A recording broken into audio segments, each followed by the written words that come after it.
Good morning, my fabulous readers. Welcome back to Reader's Workshop. You know what? In our last mini lesson yesterday, we talked about inferences by looking at the title page and the illustrations, right? Well, today we're going to continue using the illustrations to get more information about a story. Readers, you have discovered that you can learn a lot about stories by looking at the illustrations and the text, right?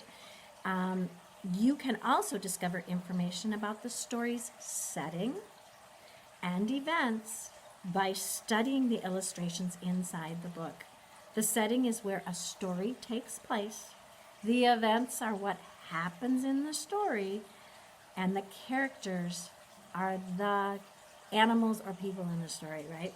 Well, we can get more information about characters, setting, and events in a story by looking at the illustrations. So let's look at Munching Millie.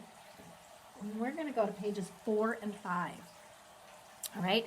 And I see on page 4 that Millie looks like she might be in a neighbor's yard. I see some flowers. Ooh, flower in her mouth. The neighbor does not look happy. How do I know it's a neighbor's yard? There's a fence between the houses. So that illustration helps me with that. So I know it's a neighbor and it's not their own yard. Then when I go to page, he looks kind of mad, right? When I go to page 5 over here, Dad does not look happy at Millie, and he's pointing to her, and the kids are waving and they look concerned. So they might be trying to get Millie to stop eating the neighbor's stuff. Dad is angry, so let's see what the text says. She munched the neighbor's flowers.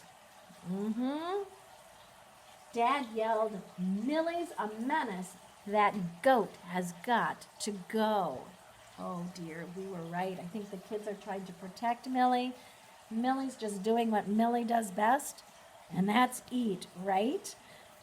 So let's go look at our story elements on our chart. Let's see if I can get that top part for you. So remember, we're looking at the characters, who's in the story, the setting, when and where it takes place, and the events are what happens in the story. And all of those things, by looking at the illustrations, you will understand all of those elements just a little bit better. Character, setting, and events. So, when you're reading today, think about the characters. Look at the illustrations. Do they match the characters? Think about the setting or the events. Maybe look at those before you start reading. Look at the pictures. See if that's going to help you understand what's happening. And then the events. What happens at the beginning of the story, what happens in the middle, and what happens at the end. Go ahead and have fun with that today.